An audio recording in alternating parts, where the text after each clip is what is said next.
મિત્રો, હું શાર્દુલ ઠાકર જીઆઈએ આઈટીઆઈ પ્રાંતિજ વતી ઓનલાઈન લેક્ચર્સની અંદર હું આપનું સ્વાગત કરું છું. આજના આ લેક્ચરની અંદર હું આપની સાથે વાત કરવા જઈ રહ્યો છું ફંક્શન્સ અંગેની. મિત્રો, વીબી એટલે કે વિઝ્યુઅલ બેઝિક અને વીબીએ એટલે કે વિઝ્યુઅલ બેઝિક એપ્લિકેશન એટલે કે વિઝ્યુઅલ બેઝિક જે સોફ્ટવેરની અંદર એપ્લાય થાય છે, જેનો ઉપયોગ થાય છે, જેનો ઉપયોગ કરીને કોઈ એક પ્રોગ્રામર એક્સેલના શીટ્સને અથવા તો માઇક્રોસોફ્ટના ગ્રુપ સોફ્ટવેરને એ પોતે મેનિપ્યુલેટ કરી શકે, એ એપ્લિકેશન એટલે વિઝ્યુઅલ બેઝિક એપ્લિકેશન.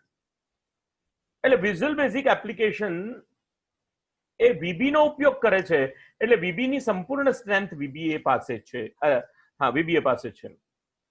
એ સંજોગોમાં વિઝ્યુઅલ બેઝિક એ પોતે એક પ્રકારની ઓબ્જેક્ટ ઓરિએન્ટેડ પ્રોગ્રામિંગ લેંગ્વેજ અને ખૂબ જ જેને કહેવાય કે શક્તિશાળી, ખૂબ જ powerful object oriented programming language હોવાના નાતે તેની પાસે ફંક્શન માટેની ખૂબ જ વાસ્ટ લાઇબ્રેરીઝ છે અને સાથે સાથે ફંક્શન સાથે, પ્રોસિજર સાથે, મોડ્યુલ્સ સાથે કામ કરવાની એની ક્ષમતાઓ પણ ખૂબ જ ઘણી સારી છે અને આ ક્ષમતાઓનો લાભ વીબીએ એટલે કે વિઝ્યુઅલ બેઝિક એપ્લિકેશન્સને પ્રાપ્ત થાય છે. મિત્રો, આજે મારે તમારી સાથે આ ફંક્શન્સ અંગેની જ વાત કરવાની છે. મિત્રો, સૌથી પહેલો પ્રશ્ન એ થાય કે આ ફંક્શન્સ એટલે શું? આ ફંક્શન્સ એટલે કોઈ એક કાર્ય. તો કોઈ પણ ક્રિયા એ કાર્ય તો છે જ. તો મિત્રો, વારંવાર જે ક્રિયા તમારે કરવી પડતી હોય, અથવા તો એમ કહો કે કોઈ એક ટાસ્ક, અથવા તો એમ કહો કે કોઈ એક પરિણામ તમારે વારંવાર પ્રાપ્ત કરવા માટે તમારે વિઝ્યુઅલ બેઝિક એપ્લિકેશન અથવા તો તમે જેમાં પ્રોગ્રામિંગ લખો છો તેના વિધાનોને વારંવાર લખવા પડે. તો આ પ્રોગ્રામિંગની લેન્થને ઘટાડવા માટે, આ પ્રોગ્રામિંગની જેને કહેવાય કે તમે પ્રોગ્રામ ખૂબ લાંબો લખો ને એના દ્વારા તમારા પ્રોગ્રામના એક્ઝિક્યુશન ઉપર પણ અસર પડે. એટલે આ એક્ઝિક્યુશનના સમયને ખૂબ જ ઓછો કરવા માટે, સીમિત કરવા માટે અને છેલ્લું યુઝરની સરળતા ખાતર તમે કોઈ એક એપ્લિકેશન્સ જેને કહેવાય કે એપ્લિકેશનના વિધાનોને કોઈ એક સમૂહમાં લખી રાખી શકો અને આ વિધાનોને વારંવાર તમે એને કોલ કરી શકો. એવા પ્રકારની જે ફેસિલિટી લેંગ્વેજ પૂરી પાડે છે એને ફંક્શન્સ કહેવામાં આવે છે. એને ફંક્શન્સ કહેવામાં આવે છે. મિત્રો, ફંક્શન્સ જે છે એ બે પ્રકારના ફંક્શન્સ જેને કહેવાય કે વીબીએ તમને પ્રોવાઈડ કરે છે. નંબર એક એવા ફંક્શન્સ કે જે ભાષાએ પોતે બનાવીને રાખેલા છે,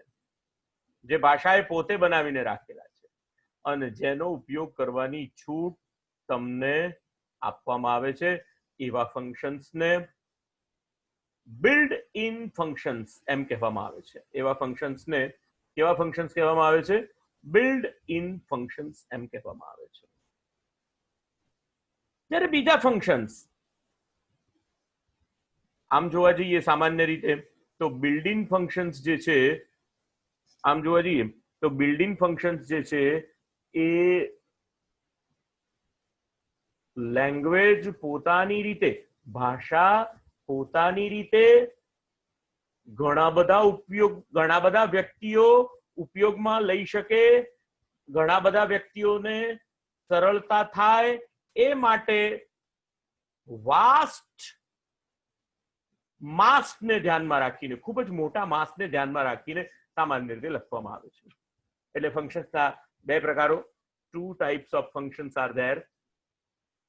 ફરી એક વખત, two types of functions. Number one, build in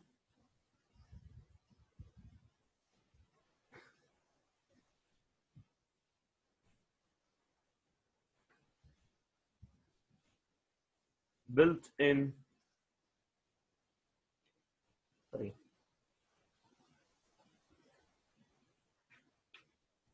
functions.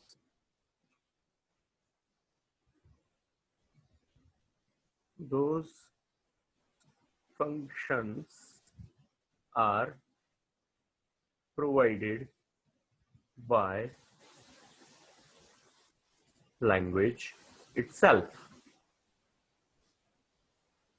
Those functions are provided by language itself. ભાષાએ પોતે તમને પ્રોવાઈડ કરી આપ્યા છે, અને જ્યારે ભાષા તમને પ્રોવાઈડ કરતી હોય ત્યારે આ ફંક્શન્સ ખૂબ જ મોટા માસને ધ્યાનમાં રાખીને બનાવવામાં આવેલા હોય, ખૂબ જ મોટા માસને બનાવીને ધ્યાનમાં રાખવામાં આવેલા હોય. એવા ફંક્શન્સ આ બિલ્ટ ઇન ફંક્શન્સ છે. એના પણ જુદા જુદા પ્રકારો છે, એની પછી વાત કરીશું.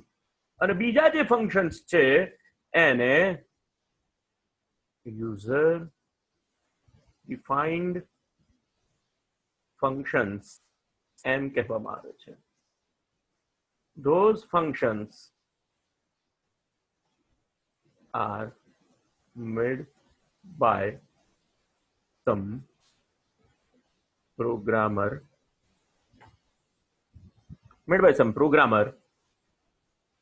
for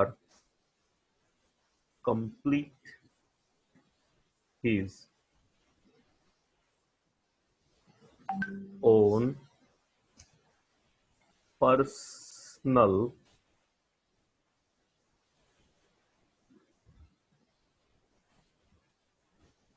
task, or we can use here the word customized task. Sorry, ZDD આવશે મારા ખ્યાલથી. Customized task that one has to perform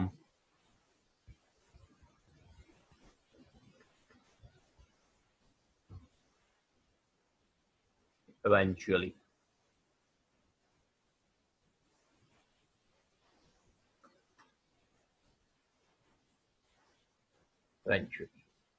Those functions are made by some programmer for complete his own customized task that one has to perform eventually. વારંવાર એને નિશ્ચિત પ્રકારનું કામ, દાખલા તરીકે એમ સમજો કે કોઈ એક ઔદ્યોગિક એકમ છે, તો એ ઔદ્યોગિક એકમના કર્મચારીઓને આપવાનો થતો પગાર અને એના માટે જે કંઈ પણ ડોક્યુમેન્ટેશન રાખવામાં આવે તે દર મહિને કોઈ એક વ્યક્તિને આ ટાસ્ક પરફોર્મ કરવું પડે. તો આ ટાસ્કની સરળતા ખાતર એના માટે અમુક વિધાનો લખ્યા, સ્ટેટમેન્ટ્સ લખ્યા કે આ રીતે તમારે પગારની ગણતરી કરવાની, આ રીતે ઇન્ક્રીમેન્ટની ગણતરી કરવાની, આ રીતે HRA ની ગણતરી કરવાની, અને છેલ્લે બધો પગાર થઈ જાય, બધો પગાર જે છે એ કયા કર્મચારીના કયા ખાતામાં નાખવાનો, એને કેવી રીતે પ્રાપ્ત થશે, એ કર્મચારીને કોઈ પે સ્લિપ આપવાની. તો આ બધું જ કામ કરવા માટે કોઈ એક વિધાનોનો સમૂહ લખવામાં આવે, અને આ વિધાનોના સમૂહને કોઈ એક સ્પેશિયલાઇઝ નામ આપવામાં આવે, એને કહેવામાં આવે સપોઝ કે પેરોલ. તો મિત્રો ફંક્શન જે છે, ફંક્શનને જો તમારે ગુજરાતીમાં સમજવું હોય તો બહુ સરળ છે. ફંક્શન એટલે શું? ફંક્શન એટલે ક્રિયા, ફંક્શન એટલે કાર્ય, ફંક્શન એટલે કાર્ય. I can explain here.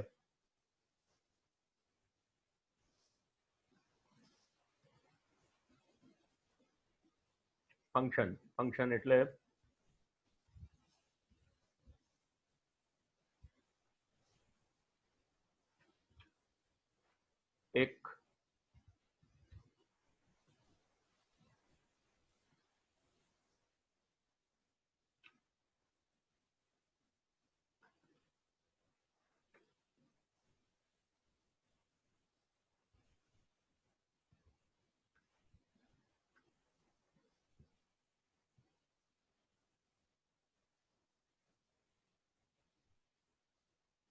નિશ્ચિત કાર્ય.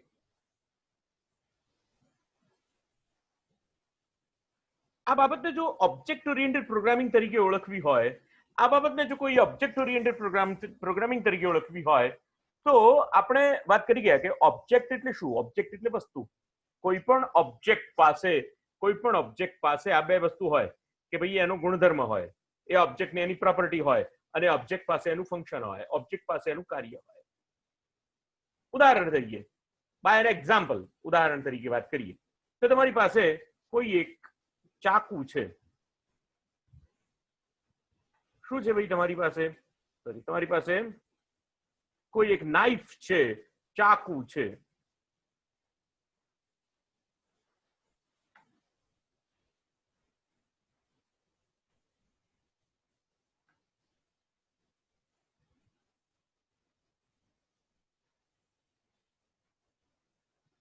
તમારી પાસે કોઈ એક ચાકુ છે. ચાકુનું ફંક્શન શું? ચાકુનું ફંક્શન એ કોઈ પણ અન્ય ઓબ્જેક્ટને વચ્ચેથી છેદવાનું કામ એ ચાકુ કરશે.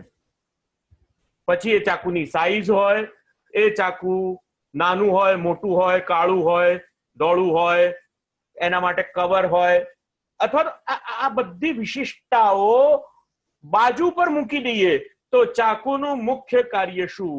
તો ચાકુનું મુખ્ય કાર્ય કોઈ પણ ઓબ્જેક્ટને છેદવાનું કાર્ય એ ચાકુનું કાર્ય છે. ઓબ્જેક્ટને કોઈ પણ છેદી આપે. એવી જ રીતે તમે બાઇક ચલાવશો તો એ વખતે બ્રેકનું કાર્ય શું? બ્રેકનું પેડલ તમે જેવું પ્રેસ કરો કે તરત જ બાઇક જે છે એ એની ગતિ અટકી જાય, સ્થિર થઈ જાય. બાઇકની ગતિ સ્થિર થઈ જાય. આ કાર્ય કોનું? તો કે બ્રેકનું કાર્ય. એટલે દરેક ઓબ્જેક્ટ પાસે તેનું ફંક્શન છે, અને આ ફંક્શન એટલે કાર્ય. આ કાર્ય વારંવાર કરવું પડે છે. આ કાર્ય નિશ્ચિત સમયાંતરે કરવું પડે છે. તો નિશ્ચિત સમયાંતરે જો કરવું પડતું હોય તો એના માટે પણ ફરીથી વારંવાર કોડ લખવાની જરૂર હોતી નથી, કારણ કે કાર્ય નિશ્ચિત છે, પ્રીડિફાઇન્ડ છે. એના આઉટપુટ પણ પ્રીડિફાઇન્ડ છે, અને નિશ્ચિત સમયાંતરે એને પરફોર્મ પણ કરવું પડે છે. અને એટલા માટે મિત્રો તમે બરોબર ધ્યાન રાખો કે ફંક્શન જે છે એની પાસે ખાસ એક તો અકરન્સ એટલે કે વારંવાર કરવું પડે છે. નંબર 2 નિશ્ચિત સમયાંતરે કરવું પડે છે. નંબર 3 એ પ્રોગ્રામરની મહેનતને ઓછી કરવાનું કામ કરે છે. પ્રોગ્રામરની મહેનતને ઓછી કરે છે. એટલે ફંક્શન્સ જે છે, જે કંઈ પણ ફંક્શન્સ છે, એ મૂળભૂત રીતે બે પ્રકારના ફંક્શન્સ તમને પ્રોવાઈડ કરવામાં આવે છે. એક બિલ્ટ ઇન ફંક્શન્સ અને બીજા જે છે તે યુઝર ડિફાઇન્ડ ફંક્શન્સ. આ બે પ્રકારના ફંક્શન્સ તમને પ્રોવાઈડ કરવામાં આવે છે. મિત્રો, યુઝર ડિફાઇન્ડ ફંક્શન વિશે આપણે વાત પછી કરીશું. આજના આ લેક્ચરની અંદર આપણે ખાસ કરીને બિલ્ટ ઇન ફંક્શન્સ વિશે વાત કરવા માટે નો પ્રયત્ન કરીશું. તો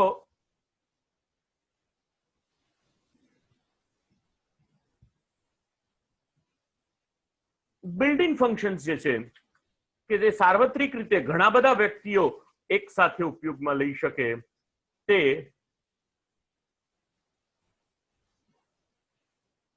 VBA દ્વારા જે તમને પ્રોવાઈડ કરવામાં આવે છે,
ઘણા બધા પ્રકારના VBA બિલ્ટ ઇન ફંક્શન્સને તમને ઉપયોગમાં લેવાની છૂટ આપે છે, પણ એમાં મહત્વના 4 જે તમારે બધાએ શીખવા જ જોઈએ એ 4 પ્રકારના ફંક્શન્સ છે.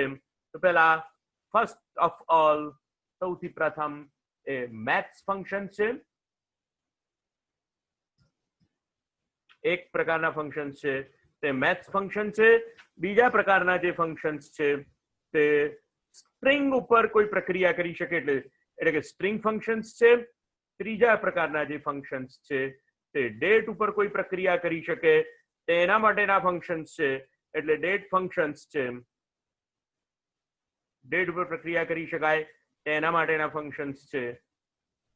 બીજા ફંક્શન્સ છે તે લોજિકલ ફંક્શન્સ છે, એટલે કે તમે કોઈ તાર્કિક પ્રક્રિયાઓ સરળતાથી કરી શકો તેના માટેના ફંક્શન્સ છે. અને જે છેલ્લા પ્રકારના ફંક્શન્સ છે એ પણ ખૂબ ઉપયોગી છે, જેને કન્વર્ઝન ફંક્શન્સ કહેવામાં આવે છે. કન્વર્ઝન ફંક્શન્સ કહેવામાં આવે છે. હવે મિત્રો બરોબર સમજો, અહીંયા ફંક્શન્સની સિન્ટેક્સને સમજવી જરૂરી છે. કોઈ પણ ફંક્શનને સમજવા માટે એ યુઝર ડિફાઇન્ડ હોય કે પછી એ ફંક્શન જેને કહેવાય કે ઇનબિલ્ટ ફંક્શન હોય, પણ એને સમજવું એને સમજવું ખૂબ જરૂરી છે. કોઈ એક બ્લોક છે, ફંક્શન હંમેશા બરોબર યાદ રાખો, એ સપોઝ કે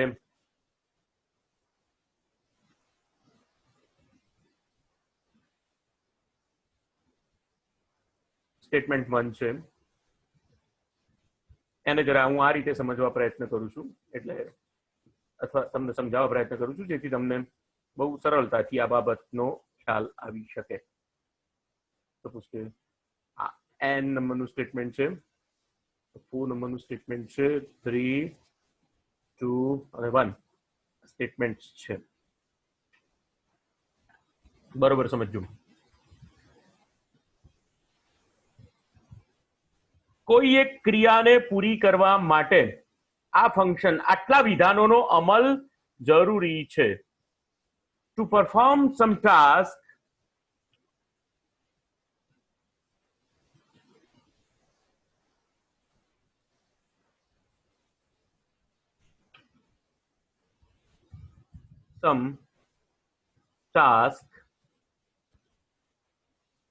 these lines are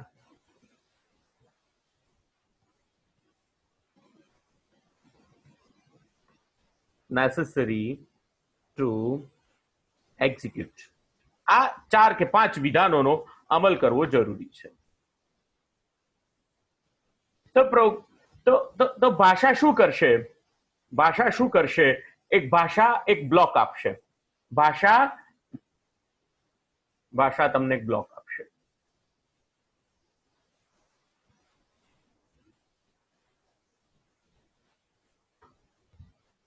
The language will provide you a sum block.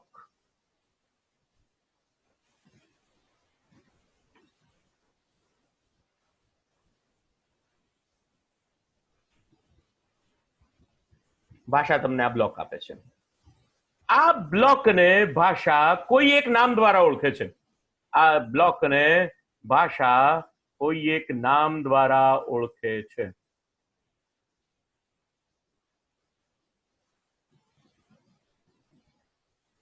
Suppose કે ઉદાહરણ તરીકે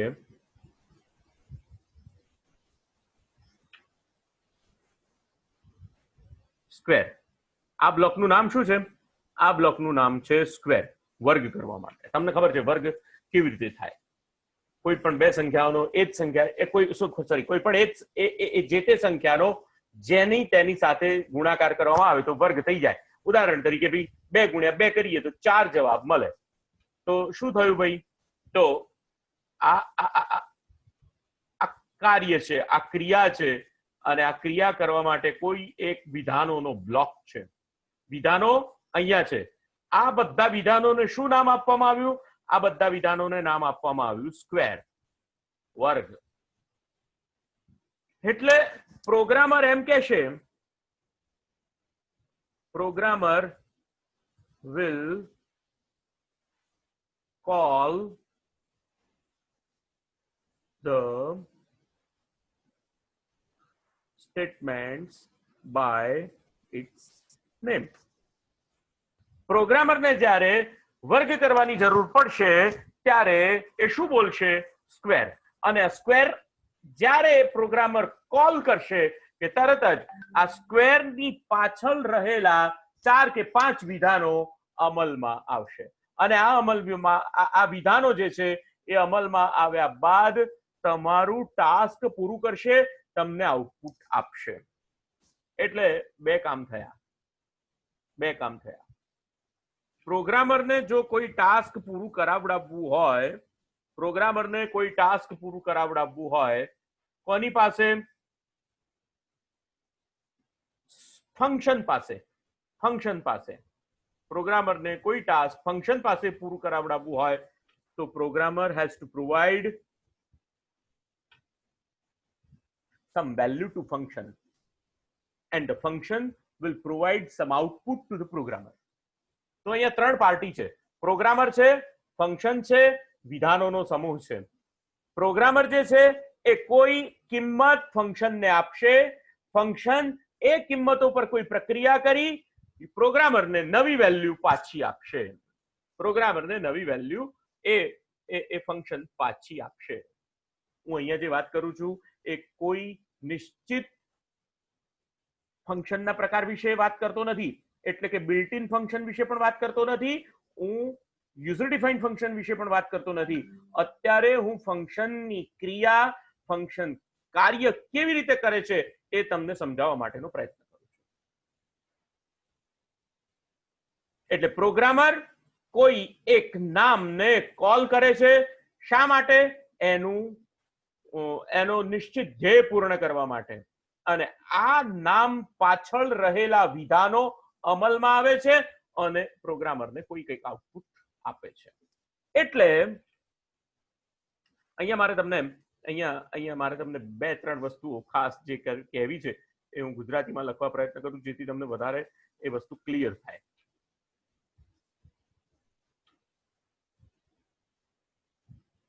નંબર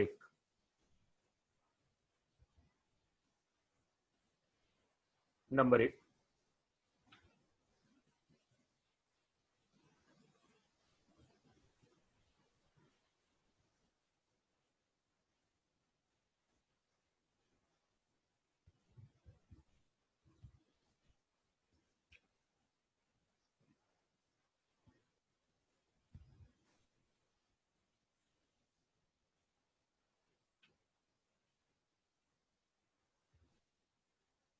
કોઈ પણ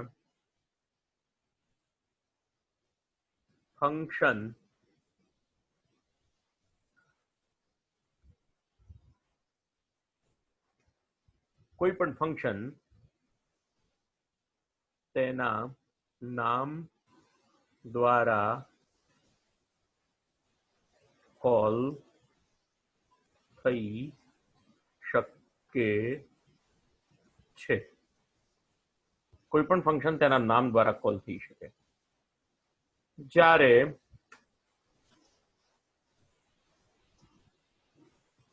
ફંક્શનને કોલ કરવામાં આવે ત્યારે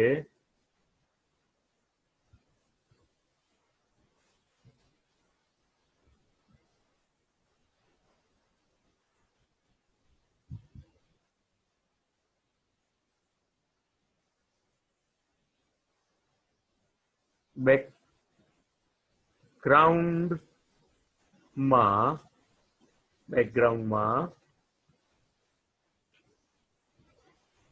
કોઈ વિધાનોનો અમલ થતો હોય છે.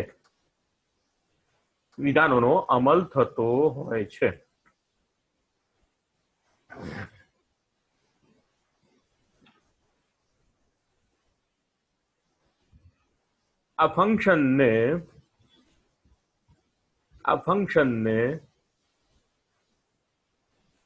જ્યારે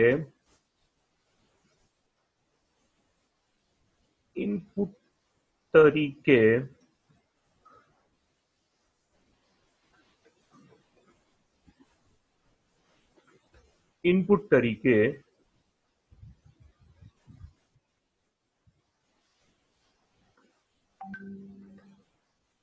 ફંક્શનને જ્યારે ઇનપુટ તરીકે કોઈ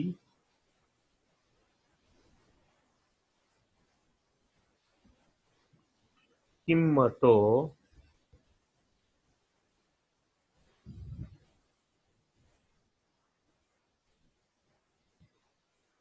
આપવામાં આવે એટલે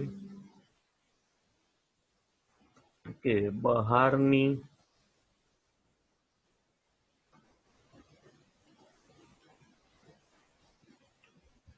દુનિયામાંથી કોઈ કિંમતો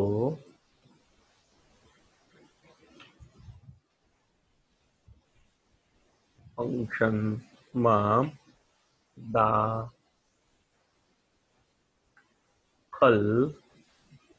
કરવામાં આવે તેને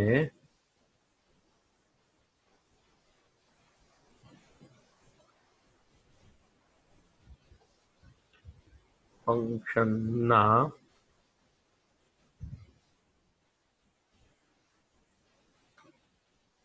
એને અંગ્રેજીમાં જ લખવું પડશે મારે ફંક્શનના પેરામીટર્સ કહેવાય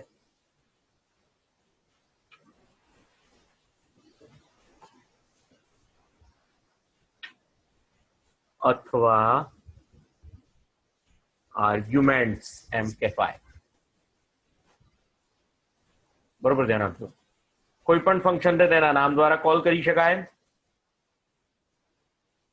કોઈ પણ ફંક્શનને તેના નામ દ્વારા કોલ થઈ શકે ફંક્શનને જ્યારે કોલ કરવામાં આવે ત્યારે બેકગ્રાઉન્ડમાં કોઈ વિધાનોનો અમલ થતો હોય છે ફંક્શનને જ્યારે ઇનપુટ તરીકે કોઈ કિંમતો આપવામાં આવે એટલે કે બહારની દુનિયામાંથી કોઈ કિંમતો ફંક્શનમાં દાખલ કરાવવામાં આવે તો તેને ફંક્શનના પેરામીટર્સ અથવા તો આર્ગ્યુમેન્ટ કહેવામાં આવે છે હવે ઉદાહરણ તરીકે તમને હું એમ કહું કે તમારે સ્ક્વેર ગણવાનો છે વર્ગ ગણવાનો છે પણ વર્ગ કોનો તો મારે એને એમ કહેવું પડશે મારે 5 નો વર્ગ શોધવાનો છે તો આ 5 કિંમત મેં શું કર્યું ફંક્શનની અંદર દાખલ કરાવી અને આ ફંક્શનની અંદર દાખલ કરાવી કિંમત તો એને પેરામીટર્સ તરીકે ઓળખવામાં આવે એને આર્ગ્યુમેન્ટ્સ તરીકે ઓળખવામાં આવે અને એવી જ રીતે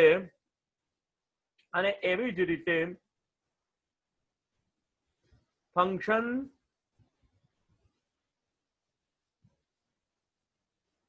કાર્ય પૂરું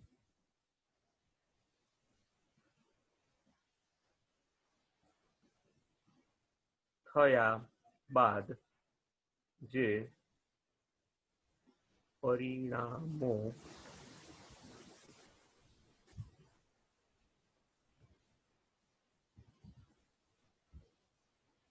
બહારની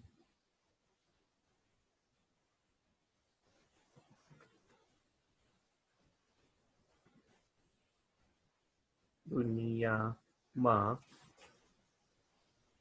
પરત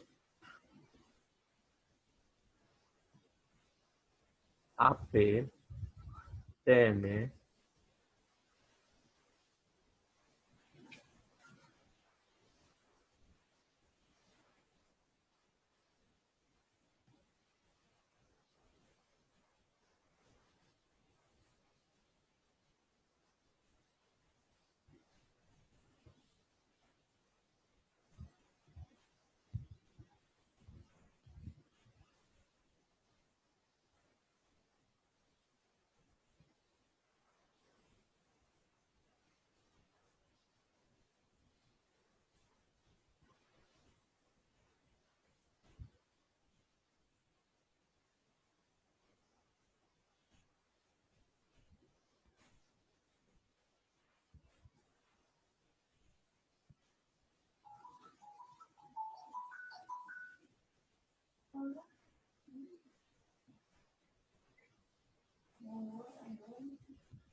તેને રિટર્ન ઓફ ધ વેલ્યુ એમ કહેવામાં આવે છે. તેને રિટર્ન ઓફ ધ વેલ્યુ એમ કહેવામાં આવે છે. એટલે કે ફંક્શન તૈયાર પરિણામો યુઝર સુધી પહોંચાડવા માટે હંમેશા રિટર્ન કંઈ કરતા હોય છે, વેલ્યુઝ રિટર્ન કરતા હોય છે, અથવા તો કોઈ આઉટપુટ રિટર્ન હંમેશા કંઈક કરતા હોય છે. તો ફંક્શન જે છે એ બહારની દુનિયામાંથી કોઈ કિંમત લે છે અને કોઈ નવી કિંમત બહારની દુનિયામાં આપે છે. તેને પેરામીટર્સ અથવા આર્ગ્યુમેન્ટ કહેવાય.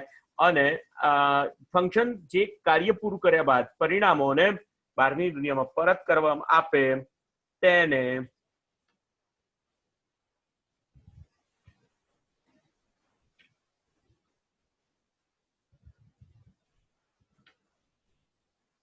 રિટર્ન વેલ્યુ એમ કહેવાશે. તેને રિટર્ન વેલ્યુ એમ કહેવાશે.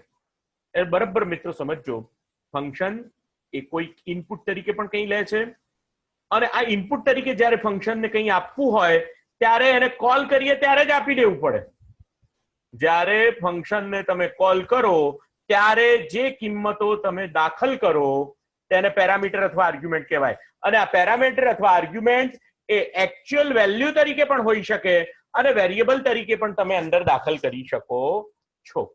એટલે હવે એ જ્યારે આપણે એને ઉદાહરણ દ્વારા અથવા ફંક્શન્સના ઉદાહરણ લઈશું ત્યારે તમને વધારે ખ્યાલ આવશે.